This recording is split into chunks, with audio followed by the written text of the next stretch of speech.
Right, so nandito tayo sa bahay ko at bibigay kayo ng isang tour. So here we go. Alright, so ito yung dining table ko. Hindi naman mas marami. Meron ko siyang plat dito. Tapos ito yung kukuha ng mga dishes ko. Ito yung kitchen. Kasi maliit naman yung bahay ko. Kasi of course naman.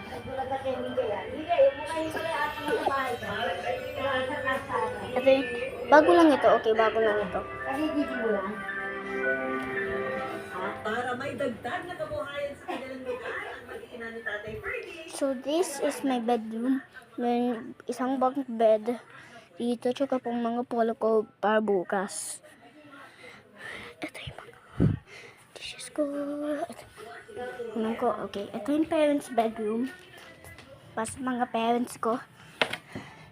Linatag naman kasi naman of course Asian naman ako. Alright, so punta tayo doon sa labas. Kaya naman, mga brand new appliances and furniture ang bigay namin sa kanila. May LED TV at stand fan. Ito na. May dining set para sama-sama na sa hapag ang mag-anak. Ito na yun. Yung front yard ko. Hanggang yung mga bike ko, swing set, mga halaman, mga ganyan lang. So, ito yung number pattern. Hindi naman ako ganyan. Now, next ay ito yung living room.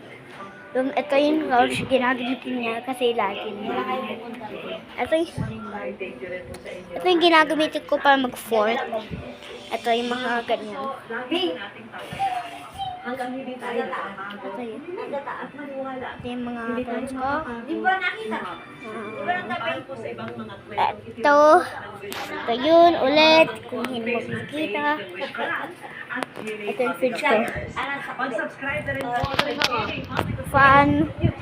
Fan. Ako po si Becky Morales. Hello. At ito po ang Wish. Wala. Pareho na kayong grade 3 yan eh.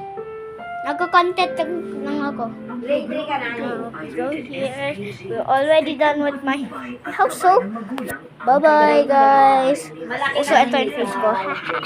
Karahasan, sexual.